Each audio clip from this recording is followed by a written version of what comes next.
হিসাব বিজ্ঞান প্রথম পত্রের টপিক ভিত্তিক 100% কমন সাজেশন। আমি কথা দিচ্ছি এই সাজেশনের বাইরে থেকে একটা সিঙ্গেল কোশ্চেনও আসবে না। কমার্সের শিক্ষার্থীদের সবচেয়ে বড় ভয়, আতঙ্কের আরেক নাম হিসাব বিজ্ঞান। তারা এই মুহূর্তে সবচেয়ে দুশ্চিন্তা আছে হিসাব বিজ্ঞান নিয়ে। এই এক ভিডিওতে ইনশাল্লাহ হিসাব বিজ্ঞান প্রথম পত্রের সব খেল খতম হবে।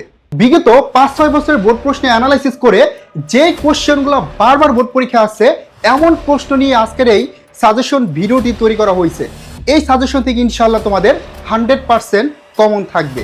এই সাজেশন ভিডিওতে ক নম্বরের জন্য কোনটা ইম্পর্টেন্ট সেটা আমরা 3 স্টার দিয়ে মার্ক করছি, খ নম্বরের জন্য কোনটা ইম্পর্টেন্ট 3 স্টার দিয়ে মার্ক করা হয়েছে, এবং গ নম্বর দিয়ে কোনটা ইম্পর্টেন্ট সেটা 3 স্টার দিয়ে মার্ক করা হয়েছে। এই সাজেশন ভিডিওতে তুমি যদি পেতে চাও তাহলে নিজের টাইমলাইনে শেয়ার করে একটা স্ক্রিনশট আমাদের এডুকেশন পেজে দিলেই কিন্তু তুমি এই পূর্ণাঙ্গ সাজেশনটা পেয়ে যাবে। পরীক্ষা হলে যাওয়ার আগে রিভিশন দিয়ে তুমি কিন্তু পূর্ণাঙ্গ প্রিপারেশন নিয়ে পরীক্ষায় ভালো করতে পারবে। দেখো, প্রথমেই বলে রাখি, হিসাব বিজ্ঞান প্রথম পত্রে ভালো করতে হলে তোমার কিন্তু খ বিভাগের 3 থেকে 4টা টপিক টার্গেট করতে হবে এবং ক বিভাগের আর্থিক বিবরণীর A to Z ভালো করে পড়তে হবে। তো দেখো, আমরা এখানে প্রত্যেকটা চ্যাপ্টার, যেমন এখানে হিসাব বিজ্ঞান প্রথম পত্র ক অংশটা, খ অংশটা, গ অংশটা, এই 3টা অংশে কোন কোন কোশ্চেনগুলো আসতে পারে এইগুলো কিন্তু তোমাদেরকে আমরা দেখাবো, ঠিক আছে? এবং বিগত সালে যে প্রশ্নগুলো বারবার আসছে, বিভিন্ন বোর্ড অ্যানালাইসিস করে কিন্তু এই প্রশ্নগুলো তৈরি করা হয়েছে। এই কোশ্চেনগুলো দেখো, যদি তুমি এইভাবে প্র্যাকটিস করো পরীক্ষার আগে, তাহলে কিন্তু তোমার 100% কমন থাকবে। তো দেখো, আমরা প্রথমেই হচ্ছে হিসাব বিজ্ঞান পরিচিতিটা আমরা একটু দেখি। তো এখানে যদি আমরা বিগত সালের কোশ্চেন অ্যানালাইসিস করে দেখছি যে প্রথমেই কোশ্চেন আসছে, দেখো প্রাম্বিক মূলধনটা, এই প্রশ্নটা সবচেয়ে বেশিবার আসছে। প্রাম্বিক মূলধন এই কোশ্চেনটা কিন্তু সবচেয়ে বেশিবার আসছে এবং তোমরা ম্যাথ প্র্যাকটিস করলে এখান থেকে প্রচুর প্রশ্ন আসছে। 1 নাম্বার, ঠিক আছে? এই যে প্রাম্বিক মূলধন, এটা কিন্তু 3 স্টার দেওয়া হয়েছে, 3 স্টার। তারপর দেখো আরেকটা 3 স্টার আছে, যে ঘটনাগুলো লেনদেন নয়, 3 স্টার দেওয়া, ঠিক আছে? তারপর দেখো এই যে 1 স্টার দেওয়া, 1 স্টার দেওয়া, প্রাম্বিক সম্পত্তির পরিমাণ নির্ণয় করো, মোট সেবায়ের পরিমাণ নির্ণয় করো। তো এই যে এগুলো 1 স্টার দেওয়া, যেটা 3 স্টার দেওয়া আছে এটা কিন্তু সবচেয়ে বেশি আসছে, তোমাদের সময় আসার সম্ভাবনা কিন্তু অনেক বেশি, ঠিক আছে? সেম ভাবে আমরা যদি খ অংশটা দেখি, এই যে খ অংশতে দেখো 3 স্টার, 3 স্টার কি আছে? হিসাব সমীকরণের উপর লেনদেনের প্রভাব দেখাও, একটা কোশ্চেন। তারপর হিসাব সমীকরণের উপর লেনদেনের প্রভাব টেবুলার সহকে দেখাও, লেনদেনের ধারা প্রমাণ করো যে A = L + OE, ঠিক আছে? আবার একটা 3 স্টার আছে, দেখো এখানে আধুনিক পদ্ধতিতে হিসাব চিহ্নিতকরণ, লেনদেন শ্রেণী বিভাগ বা হিসাব খাত নির্ণয়। তারপরে এই যে 2 স্টার আছে, স্বত্বাধিকার পরিমাণ বা মালিকানা সত্ত্বের পরিমাণ নির্ণয় করো। তারপরে যদি আমরা দেখি যে 1 স্টার আছে, 1 স্টার আছে, আয় বিবরণী তৈরি, চালান প্রস্তুত করা। তার মানে যেগুলো বেশি ইম্পর্টেন্ট ওইগুলো আমরা 3 স্টার দিচ্ছি এবং এগুলো থেকে প্রশ্ন আসবে ইনশাল্লাহ, ঠিক আছে? এবার আমরা যদি নিচের দিকে চলে যাই, মনে করো গ অংশের জন্য কোনটা ইম্পর্টেন্ট, গয়ের জন্য কোনটা ইম্পর্টেন্ট এটা আমরা দেখবো। তো গয়ের জন্য দেখো কোন কোশ্চেনগুলো আসতে পারে।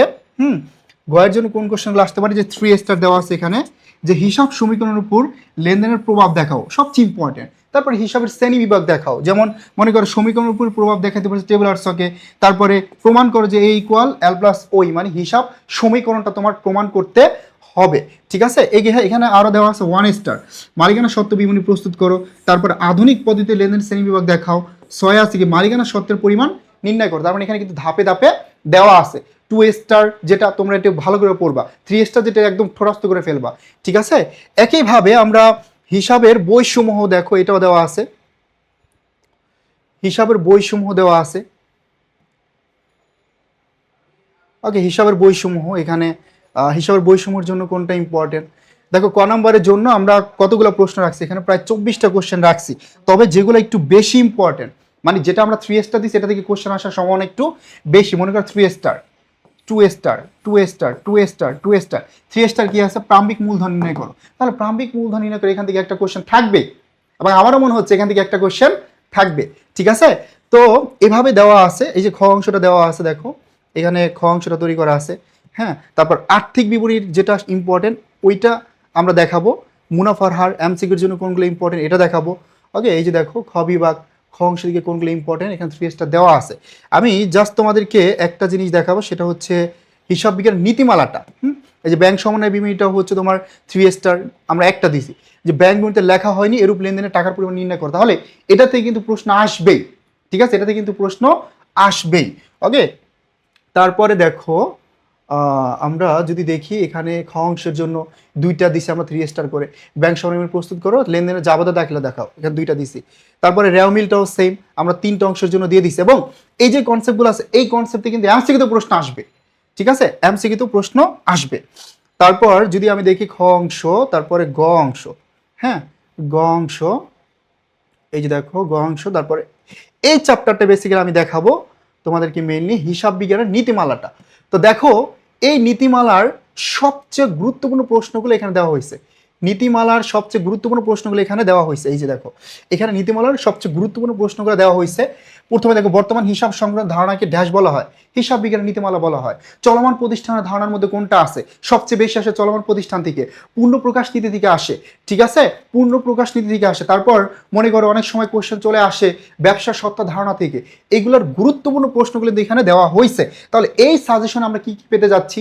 আমরা সিকিউর জন্য কোনগুলো সবচেয়ে ইম্পর্টেন্ট 3 স্টার 2 স্টার দেওয়া আছে, পাশাপাশি এমসিকিউ কোনগুলা সবচেয়ে গুরুত্বপূর্ণ ওই কনসেপ্টগুলো দেওয়া আছে, এবং আমাদের কোনগুলা থেকে সিকিউতে কোশ্চেন বেশি আসতে পারে ওইটা দেওয়া আছে। তো দেখো এই পিডিএফটা যদি তুমি পেতে চাও তাহলে কিন্তু অবশ্যই পুরো পিডিএফটা পেতে চাইলে তুমি কিন্তু অবশ্যই এই লাইভটি শেয়ার করতে হবে।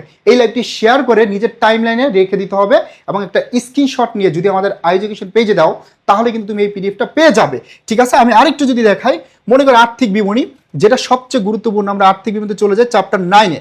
তো দেখো এইগুলো কিন্তু সম্পূর্ণটা তোমাদের জন্য তৈরি করা হয়েছে।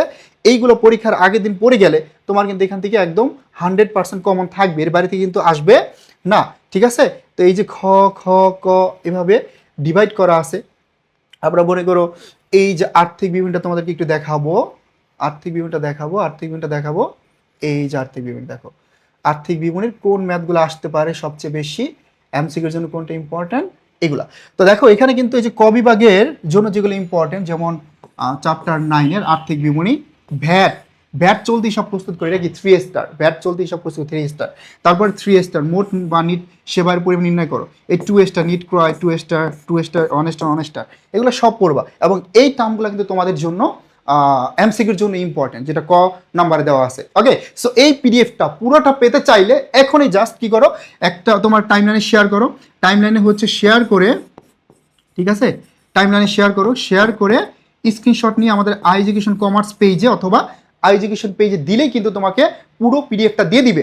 এই পিডিএফটা প্রিন্ট করো, তুমি কিন্তু ইনশাল্লাহ পরীক্ষার হলে যেতে পারবে এবং খুব ভালোভাবে প্রিপারেশনটা নিতে পারবে, ঠিক আছে, ভালো করতে পারবা।